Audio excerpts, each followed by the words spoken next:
ஒவ்வொரு நாளும் நம்மை நீதியாய் நடத்துகிற நம்முடைய உலக இரட்சகராகிய இயேசு கிறிஸ்துவின் ஈடு இணையற்ற நாமத்தில் அன்பின் சோதரங்கள். வேதமே வெளிச்சம் என்கின்ற இந்த காலை தியானத்தில் சங்கீதங்களின் புத்தகம் 11ஆம் சங்கீதம் 7வது வசனத்தை வாசித்து நாம் தியானம் பண்ணுவோம். கர்த்தர் நீதியுள்ளவர், நீதியின் மேல் பிரியப்படுவார். அவருடைய முகம் செம்மையானவனை நோக்கி இருக்கிறது. கர்த்தர் பிரியப்படுகிறவர். யார் மேல் பிரியப்படுகிறார்? எதற்காக பிரியப்படுகிறார்? ஏன் பிரியப்படுகிறார்? அவர் பிரியப்படுவதுடைய நோக்கம் என்ன என்பதை குறித்தெல்லாம் நீங்கள் சிந்திக்கின்ற போது, அவர் நீதியுள்ளவர், நீதியின் மேல் தான் பிரியமாயிருப்பார்.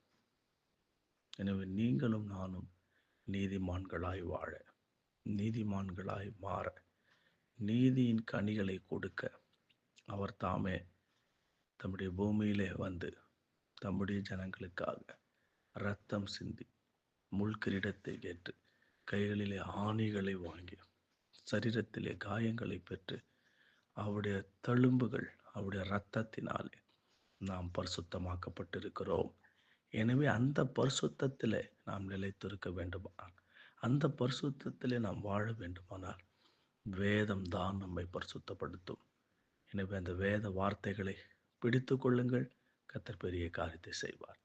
ஜெபிக்கலாம். உம்முடைய முகம் ஆண்டவர் நீதிமான்களை பார்க்கிறது. உம்முடைய முகம் செம்மையானவர்களை பார்க்கிறது. இந்த தியானத்தில் இணைந்திருக்கிற ஒவ்வொரு பிள்ளைகளும் ஆண்டவர் செம்மையானவர்களாய், நீதி உள்ளவர்களாய் இருக்க உதவி செய்யும். இயேசுவின் நாமத்தில் ஜெபிக்கிறேன். ஜெபம் கேளும் எங்கள் நல்ல தகப்பனே. ஆமென்.